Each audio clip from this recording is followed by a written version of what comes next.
Today start function topic. लेकिन function से पहले मैं आपको बताना चाहूँगा कैलकुलस। अगर आपने आईआईटी मेंस की तैयारी कर रहे हो और अगर आपने कैलकुलस टॉपिक एक साल में अगर 2 बार कंप्लीट कर लिया तो आप मोर देन 50% स्कोर कर सकते हैं। क्योंकि अगर आप पीछे 40 से 41 साल के पेपर उठा के देखें आईआईटी मेंस के, तो उसमें जो परसेंटेज रहा है कैलकुलस का 50% मार्क्स का रहा है, जिसका मतलब ये है कि अगर आपको आईआईटी मेंस में अगर मैथ्स में क्वालिफाई करना है तो आपको कितने परसेंट मार्क्स चाहिए? 50% मार्क्स। अगर 50% मार्क्स चाहिए तो आपको कैलकुलस टॉपिक अच्छे से आना चाहिए। कैलकुलस टॉपिक कितने टाइप होते हैं? कैलकुलस में 2 टाइप्स होते हैं, integral calculus and differential calculus.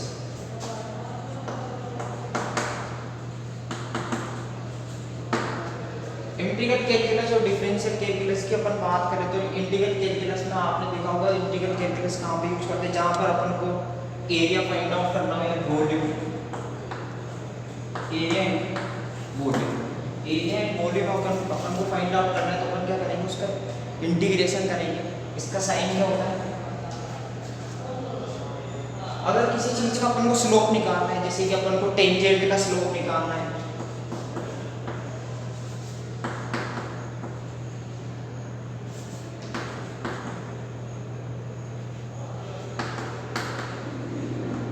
Tangent का स्लोप निकालना है, नॉर्मल स्लोप निकालना है, नॉर्मल स्लोप फाइंड आउट करना है, या फिर कोई maxima and minimum find out करना है, maxima and minimum find out करना है, तो अपन किसका यूज करेंगे? डिफरेंशियल का यूज करेंगे। वहां पर अपन किसका यूज करेंगे? डिफरेंशियल कैलकुलस का यूज करेंगे।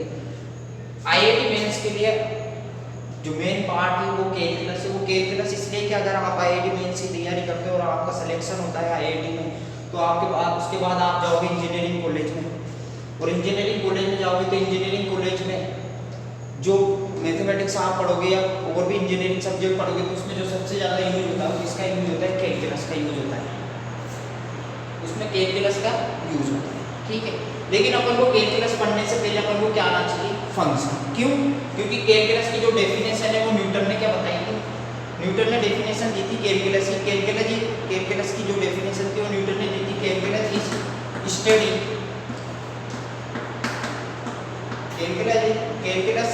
Study of function and it's behaviour. तो कैलकुलस की डेफिनेशन क्या बताई थी? कि स्टडी ऑफ फंक्शन। तो अपन उससे पहले कैलकुलस पढ़ने से पहले अपन को क्या आना चाहिए? फंक्शन के बारे में। तो आज अपन जो स्टडी करेंगे वो किसके बारे में करेंगे? फंक्शन के बारे में पढ़ेंगे। लेकिन फंक्शन के बारे में पढ़ने से पहले अपन को 2 चीज़ आनी चाहिए। एक तो सेट आना चाहिए और उसके बाद रिलेशन। तो सेट और रिलेशन के बारे में थोड़ा मैं आपको बताता हूँ, ठीक है। जो सेट रिलेशन के बारे में बताऊंगा जो अपने किस टॉपिक में यूज में आएगा? फंक्शन में। अगर अपन सेट और रिलेशन के बारे में नहीं पढ़ेंगे तो अपन को फंक्शन टॉपिक क्या लगेगा? डिफिकल्ट लगेगा।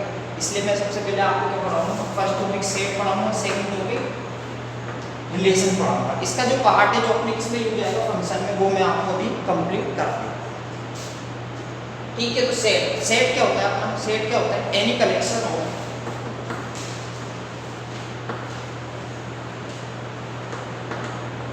any collection of well defined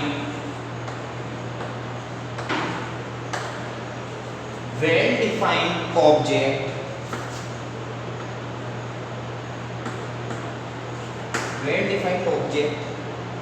is called set। well defined का मतलब अगर अपन बोले सेट कोई भी ऑब्जेक्ट है, डिफाइंड ऑब्जेक्ट है, तो उसको अपन क्या नहीं बोलेंगे? सेट नहीं बोलेंगे। अगर वो ऑब्जेक्ट अपना क्या है? वेल डिफाइंड है, तो अपन उसको क्या बोलेंगे? सेट बोलेंगे। वेल डिफाइंड को हिंदी में क्या बोलते हैं? सुपरिभाषित। वेल डिफाइंड का मतलब क्या होता है? सुपरिभाषित, ठीक है। अगर थोड़ा सा अपन वेल डिफाइंड के बारे में, तो वेल डिफाइंड को भी मैं थोड़ा सा डिस्क्राइब कर देता हूँ आपके लिए। तो वेल डिफाइंड की भी डेफिनेशन देख लेते हैं। definition should be exact and precise. Exact and precise, so that we can exactly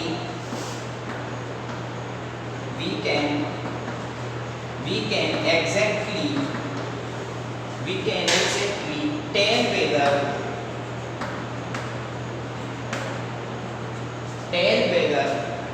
an element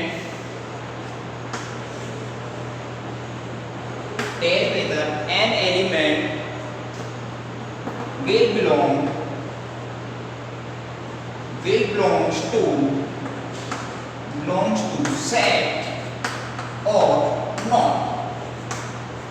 इसका मतलब क्या है कि सेट वो टॉपिक होगा जो अपन को क्या हो, वेल डिफाइंड हो। जैसे कि वेल डिफाइंड का मतलब क्या है कि जैसे कि मेनी पीपल्स आर इंटेलिजेंट, अगर इस तरीके से मैंने बोला या मेनी स्टूडेंट्स आर इंटेलिजेंट, तो इंटेलिजेंट स्टूडेंट बहुत सारे हैं, तो उसका अपन सेट मतलब सुपरिभाषित नहीं है, ये सुपरिभाषित नहीं है। लेकिन अगर मैंने आपसे ये बोला कि ऐसे इंटेलिजेंट बच्चे जिनकी 80% से ज़्यादा है, तो वो क्या बताया मुझे कि वेल डिफाइंड है। क्यों?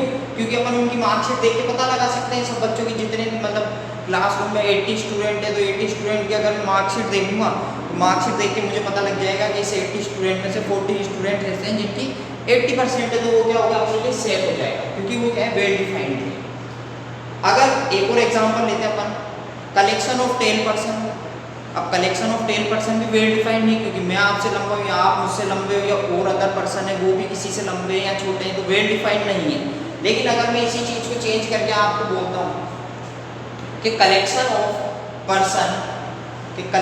पर्सन हुज हाइट 5 फीट, तो इसका मतलब क्या है कि जिनकी 5 फुट से ज़्यादा हाइट है, तो ये अपने पास क्या होगा, वेल डिफाइंड होगा। जैसे कि मैंने अभी थोड़ी देर पहले एग्जांपल दिया था कि 80 स्टूडेंट है क्लास में, अगर 80 स्टूडेंट में से 5 फुट से ज़्यादा जिसकी हाइट है तो वेल डिफाइंड हो गया ना, तो वो बच्चे खड़े होंगे। लेकिन अगर मैंने आपसे बोल दिया कि कलेक्शन ऑफ 10%, तो ये कोई डिफाइंड नहीं है, ये सेट के अंदर नहीं आएगा। यहाँ तक बात समझ में आई। अब सेट को 2 टाइप में डिवाइड किया जाता है, 2 मेथड है सेट को पढ़ने के। सेट को पढ़ने के 2 मेथड है। फर्स्ट मेथड है सेट लिस्टिंग मेथड, सेट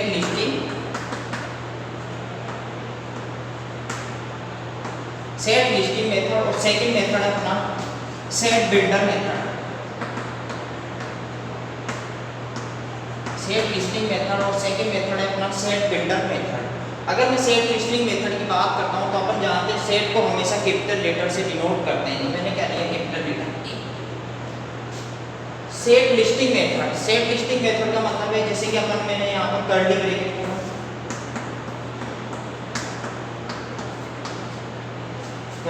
खोला, और इसके अंदर मैंने कुछ एलिमेंट डाले 1 2 3 4 5। तो ये क्या है, मेरे एलिमेंट है जो कि क्या है, किसी लिस्ट से लिए गए होंगे।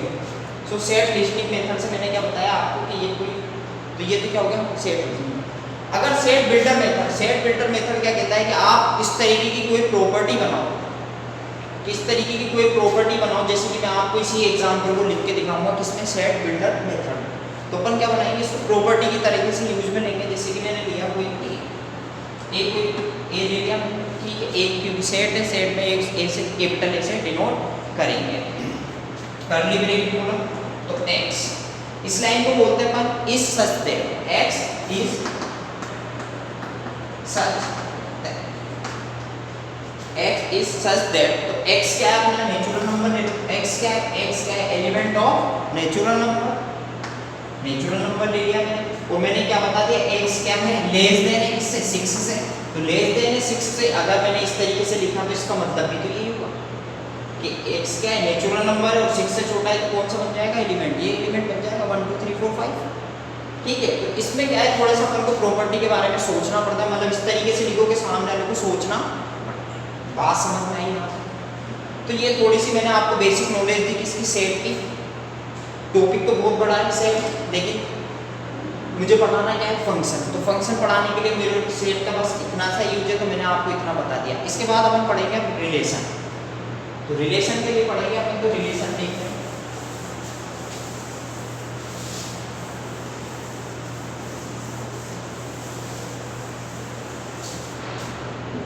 अब रिलेशन क्या कहता है, रिलेशन की भी डेफिनेशन, रिलेशन क्या कहता है, any rule which,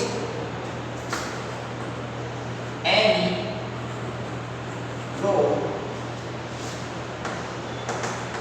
any rule which relates element, relates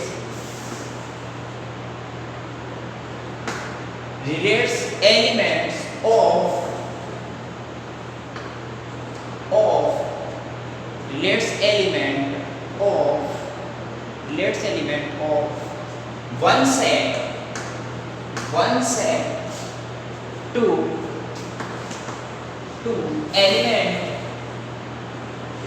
element of other set.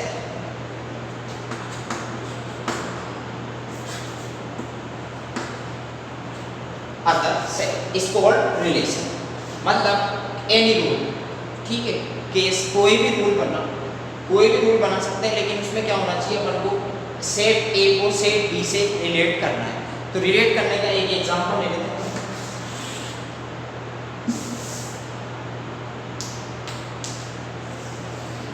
ये कोई मैंने ए एलिमेंट लिया, बी 1 2 3 4 1 2 3 4, ठीक है, ए सेट बी। तो सेट ए और सेट बी का अपन रिलेशन देखेंगे, तो अपन क्या देखेंगे कि सेट ए को सेट बी से इस प्रकार जोड़ोगे, इनकी स्क्वायर टर्म जो है, स्क्वायर टर्म, इसके बीच में रिलेशन देख रहे हैं अपन स्क्वायर के बीच में, कोई प्रॉपर्टी लगा दी मैंने, देखिए कौन सी टर्म देखनी है अपनी, स्क्वायर। तो 1 का अपन स्क्वायर करेंगे तो क्या होगा 1, और 2 का अगर मैं स्क्वायर करूंगा तो क्या होगा 4। यहाँ तक बात समझ में आई कि नहीं, यहाँ तक बात समझ में आई कि नहीं है, ठीक है। अब आगे बढ़ते हैं अपन, जो अपना सेट बी होगा, सेट बी जो पूरा होगा वो अपना क्या होगा, कोडोमेन होगा, कोडोमेन। सेट ए क्या होगा, डोमेन होगा, कोडोमेन नहीं होगा। सेट ए डोमेन होगा, डोमेन में भी वो होगा जो बी के सेट बी के साथ रिलेशन रख रहा है। तो सेट बी के साथ रिलेशन कौन कौन रख रहे हैं, 1 और 2 रख रहे हैं। 1 और 2 जो रिलेशन रख रहे हैं तो उसको मैं क्या बोलूंगा, डोमेन। इसको क्या बोलेंगे अपन, डोमेन बोलेंगे। यहाँ तक बात समझ में। इसके बाद जो बी के जो सेट्स हैं, बी के अंदर जो सेट्स हैं जो रिलेशन रख रहे हैं ए के साथ, वो कौन कौन से रख रहे हैं, 1 and 4। तो 1 and 4 जो रिलेशन रख रहे हैं इसको क्या बोलूंगा, इसको मैं बोलूंगा रेंज। यहाँ तक बात समझ में, ठीक है। रिलेशन को लिखने का तरीका क्या होता है, रिलेशन को लिखने का तरीका वो क्या होता है, आर, क्या लिखेंगे, आर डिफाइंड फ्रॉम, इसको क्या बोलेंगे, defined from A to B, set A to B, इसको क्या बोलेंगे, सेट ए टू बी। यहाँ तक बात समझ में आई। और लिखते कैसे अपन इसको लिखेंगे कैसे, जैसे ए 1 1 के साथ रिलेशन रखना है तो 1 relate to 1, 2 relation 2, 2 relation 4, 2 relate 4। यहाँ तक बात समझ में आई। मैंने आपसे क्या बोला था, फंक्शन पढ़ने से पहले अपन को 2 टॉपिक पढ़ने हैं। एक तो क्या पढ़ना था, सेट पढ़ना था, जो मैं पढ़ा चुका हूँ आपको सेट। सेकंड मैंने आपको क्या पढ़ा दिया, रिलेशन। और जो थर्ड टॉपिक अपन स्टार्ट करेंगे वो कौन सा स्टार्ट करेंगे, वो स्टार्ट करने वाले हैं अपन फंक्शन। तो फंक्शन टॉपिक अपन स्टार्ट करेंगे।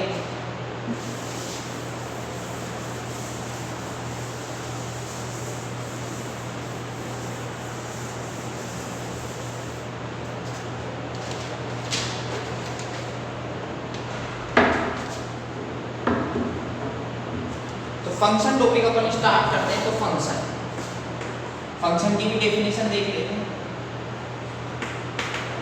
फंक्शन, अब फंक्शन की डेफिनेशन क्या कहते हैं, रिलेशन की डेफिनेशन अपन ने पढ़ी थी कि सेट ए और सेट बी का रिलेशन होना चाहिए कोई भी एनी रूल, ये पढ़ा अपन ने रिलेशन। अब अपन पढ़ेंगे फंक्शन। तो फंक्शन की डेफिनेशन क्या थी, function is a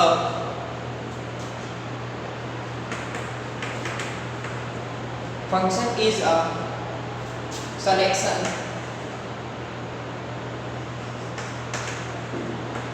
selection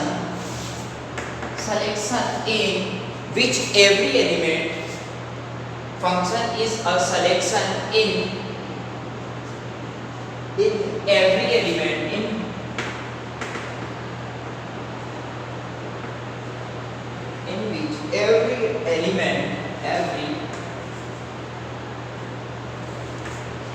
which every element of set A, every element of set A gets related to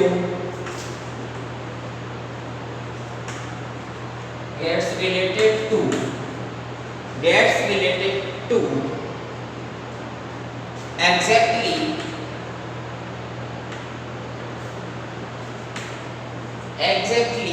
one element of set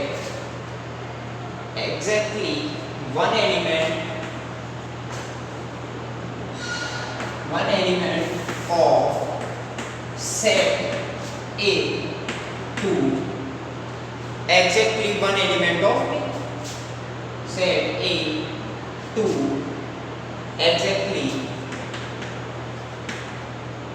exactly one element of B. ठीक है। अब function में क्या बताया कि भैया एक एग्जांपल देता हूँ, पहले एग्जांपल से समझते हैं फंक्शन की डेफिनेशन को किस तरीके से समझेंगे। जैसे कि मैंने आपको अभी थोड़ी देर पहले रिलेशन का एग्जांपल दिया था, उसी को देख लेते हैं।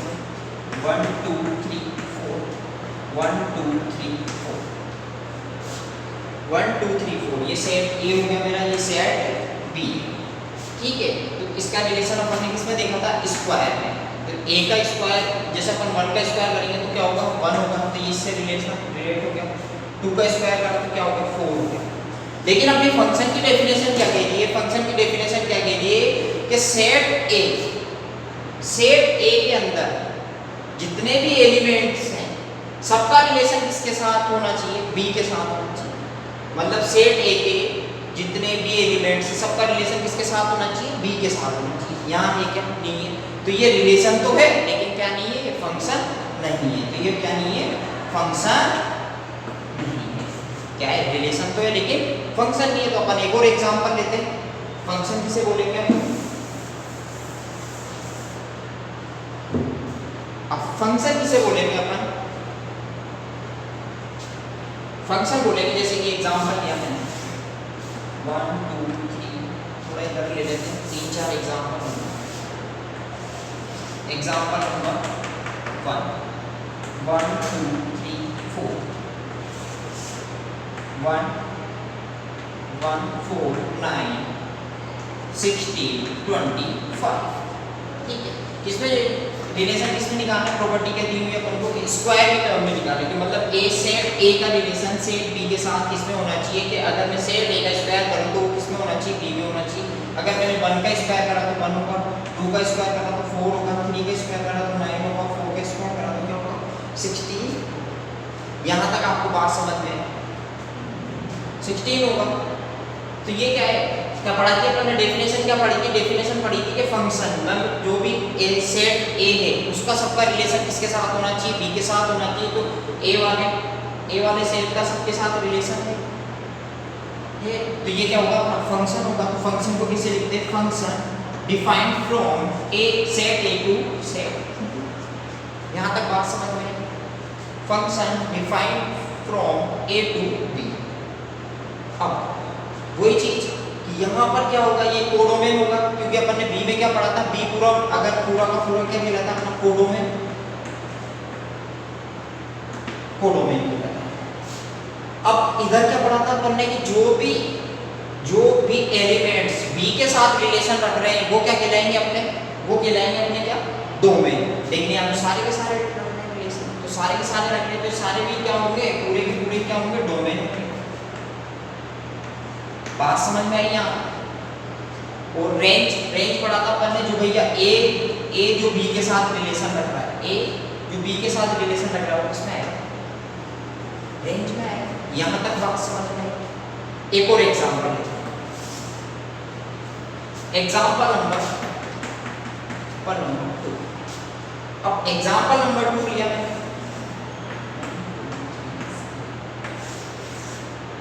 1 4 9 16।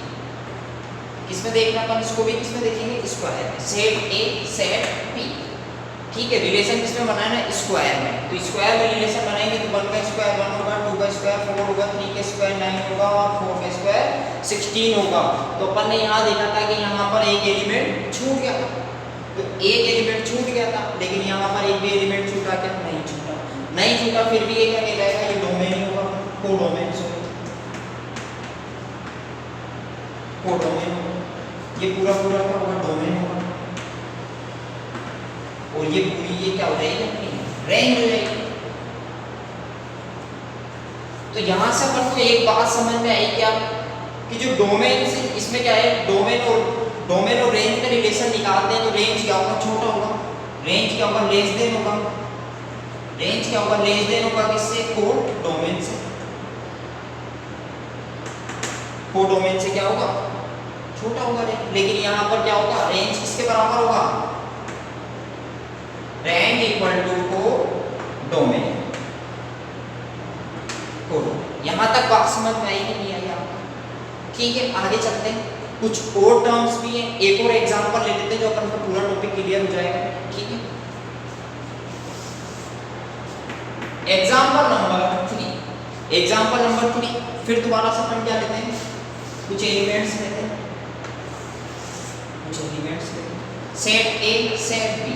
सेट ए के एलिमेंट जैसे मैंने लिया -1 1 -2 2, और इधर मैंने जो एलिमेंट लिए वो क्या ले लिए, 1 2 3 4। किसमें देख रहे हैं रिलेशन, अपन स्क्वायर। किसमें देखेंगे रिलेशन, स्क्वायर। स्क्वायर में अगर मैं आपको रिलेशन देखता हूँ तो कैसे करेंगे, -1 का स्क्वायर करेंगे तब भी क्या होगा, 1 का स्क्वायर करेंगे तब भी क्या होगा, 1 होगा। अगर मैं -2 का स्क्वायर करूंगा तब भी क्या होगा, 4 होगा, और 2 का स्क्वायर करूंगा तब भी 4 होगा। तो अपन ने डेफिनेशन पढ़ी थी कि सेट ए के पूरे एलिमेंट्स किसके साथ रिलेशन रखने चाहिए, बी के साथ रखने चाहिए। और बी के साथ यहाँ भी रिलेशन है, तो ये भी क्या है, एक फंक्शन है। अब ये एक फंक्शन है, तो लेकिन ये फंक्शन है, ठीक है। तो फंक्शन है तो इसको कैसे लिखेंगे अपन, function defined from set A to B. Set A to B, ये पूरा क्या है अपने पास, डोमेन। और ये किसमें आएंगे अपने, दो टर्म्स रेंज में, इसको क्या बोलूंगा मैं, रेंज बोलूंगा। और ये पूरा टर्म क्या हो गया अपने कोडोमेन। यहां तक बात समझ में आई, इसको क्या बोलेंगे अपन, कोडोमेन बोलेंगे।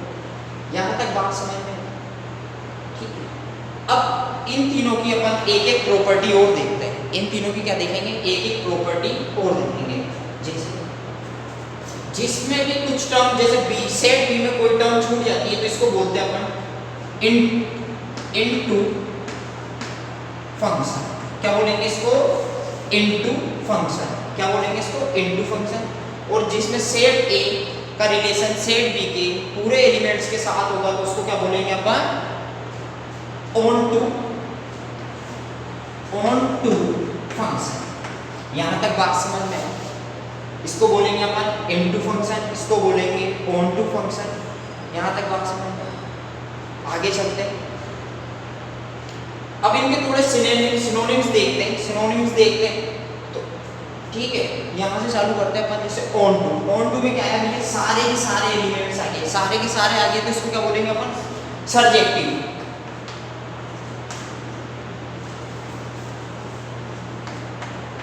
सर्जेक्टिव बोलेंगे, क्या बोलेंगे, सर्जेक्टिव। जिसमें सारे के सारे एलिमेंट आ गए तो मतलब क्या हो गया, वो सर्जेक्टिव। यहां पर कुछ एलिमेंट छूट गए तो ये क्या कहलाएगा, नॉट सर्जेक्टिव। Not surjective. यहां तक बात समझ में आई, ये क्या कहलाएगा, नॉट सर्जेक्टिव। इसको क्या बोलेंगे, सर्जेक्टिव। ये क्या है, प्रॉपर्टीज किसकी, फंक्शन की। आगे चलते हैं अपन थर्ड टॉपिक लेते हैं, ठीक है। तो थर्ड टॉपिक लेंगे, उससे पहले थोड़ा इधर और बताना चाहूंगा, एक दो टॉपिक और में। जैसे इसको अपन क्या भी बोल सकते हैं, इसको बोलेंगे अपन, इसको बोलेंगे इस वाले को बोलेंगे अपन वन वन फंक्शन। क्या बोलेंगे इसको? वन वन फंक्शन, क्योंकि एक का एक के साथ रिलेशन, एक का एक का साथ रिलेशन, एक के साथ रिलेशन, तो इसको क्या भी बोल देंगे अपन? One one function. क्या बोलेंगे इसको? One one function. और वन वन फंक्शन को अपन क्या भी बोल सकते हैं? इंजेक्टिव। इंजेक्टिव कैसे याद रखोगे आप? प्रेजेंट टाइम पे जो इंजेक्शन लगता है वो एक आदमी का डिस्पोजल इंजेक्शन आते हैं, यूज एंड थ्रो होते हैं, एक आदमी के यूज करा और फेंक दिया, तो ये क्या होगा? वन वन फंक्शन, एक का एक के साथ रिलेशन, तो इसको क्या बोलेंगे? इंजेक्टिव। क्या बोलेंगे? इंजेक्टिव। क्या बोलेंगे इसको? इंजेक्टिव बोलेंगे। जहां तक बात समझ में, इसको क्या बोल सकते हैं अपन? इंजेक्टिव बोलेंगे। ये क्या होता है? सर्जेक्टिव। सर्जेक्टिव क्या होता है? इसका सिनोनिम्स होता है ऑन टू का, ऑन टू फंक्शन का सिनोनिम्स क्या होता है? सर्जेक्टिव। आगे चलते हैं। ये तो हो गया वन वन फंक्शन, यहां तक बात समझ में आई। ये वाला फंक्शन क्या होगा? एक का सेट, एक के एक एलिमेंट का रिलेशन एक से ज्यादा के साथ है, तो इसको क्या बोलेंगे? Many one function. क्या बोलेंगे इसको? Many one function. और मेनी वन फंक्शन है तो यहाँ पे क्या बोला था अपन ने? वन वन फंक्शन को क्या बोला था? इंजेक्टिव बोला था। और मेनी वन फंक्शन को क्या बोल देंगे अपन? Not injective.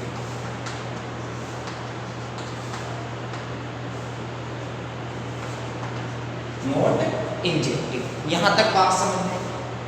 यहां तक बात समझ में? ठीक है। यहां से क्वेश्चंस पूछे जाते हैं injective, into function, not subjective, या आपको पता होना चाहिए। ऑन टू फंक्शन क्या होता है? सर्जेक्टिव क्या होता है? इंजेक्टिव क्या होता है? वन वन फंक्शन का क्या रिलेशन है? ये आपको मैंने बिल्कुल क्लियरली समझा दिया है यहाँ पे। मेनी वन फंक्शन का रिलेशन भी आपको साफ नजर आ रहा है कि सेट एक के दो एलिमेंट्स का सेट एक एलिमेंट से क्या रख रहा है? रिलेशन रख रहा है। इसको क्या बोल देंगे अपन? मेनी वन फंक्शन बोल देंगे। यहाँ तक क्लियर हो गया? इसके आगे अपन थोड़ा सा एक इनके बीच में एक रिलेशन वो क्रिएट कर लेते हैं।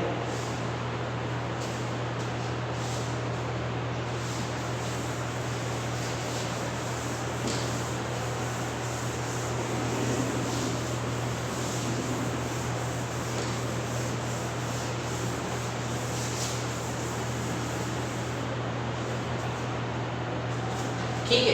अभी मैंने फंक्शन पढ़ाया आपको, जैसे one one one one one one onto, one one one one into, many one many one many one onto, many one into, many one into. ठीक है। तो इनका रिलेशन देखेंगे अपन, तो इनका रिलेशन किस तरीके से बताऊंगा? जैसे कि मैंने बोला वन वन, तो एक का एक के साथ रिलेशन, एक का एक के साथ रिलेशन होगा, तो एक सेट ए का सेट बी के साथ वन के साथ वन का रिलेशन होगा, तो उसको क्या बोलेंगे अपन? One one in onto function. One one into function का मतलब क्या होगा? एक का एक के साथ रिलेशन तो होगा, लेकिन बी में सेट बी में कुछ एलिमेंट्स छूट जाएंगे, कुछ एलिमेंट्स छूट गए, तो इसको क्या बोलेंगे? One one into many one onto. Many one onto का मतलब क्या होगा? मेनी वन ऑन टू का मतलब क्या होगा? एलिमेंट ए सेट वन, सेट ए का सेट बी से रिलेशन होगा, सेट जैसे एक से ज्यादा से रिलेशन रखेंगे, एक सेट बी के एक से ज्यादा से रिलेशन है, लेकिन कुछ भी कोई भी एलिमेंट बी में छूटेगा नहीं। ठीक है, नहीं छूटेगा तो क्या होगा? Many one onto. और अगर एलिमेंट छूट गया, जैसे